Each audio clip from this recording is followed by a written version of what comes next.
Qırmayın sevdiklərinizi. Dünən yanınızda olanlardan neçəsi bugün sizinlədir. 2 gün öncə gördüyünüz şəxsləri yenidən görə bilirsinizmi? Bizim qürurumuzu sığdırmayıb, ona bir addım atmadığımız kəslərin bəlkə də indi məzarına addımlayırıq.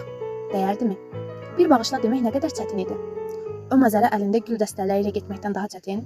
Saatlarla danışmağımıza baxmayaraq, cavab ala bilməməyimizdən çətin.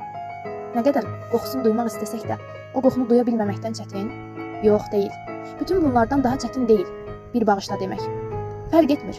Bıraq günah səndə olmasın. Amma o bağışlanı 2 dodağın arasına sığdırmağı bacar. Əksi halda bir ömür rahatlığı vicdanına sığdıra bilməyəcəksən. Unutma, həyat bəzən haqlı olanları deyil, vicdanı rahat olanları sevir. Düzü ilə, əyrisi ilə, vicdanının başını hər yastığa qoyduqda rahat olanları. Bugün müəyyən yanlışların ola bilər. Bəlkə bir kimsənin doğrusu üçün yanlış etmisən. Bıraq səni yanlış görsünlər. Sənin necə olduğunu Tanrı hər kəsdən daha yaxşı bilir.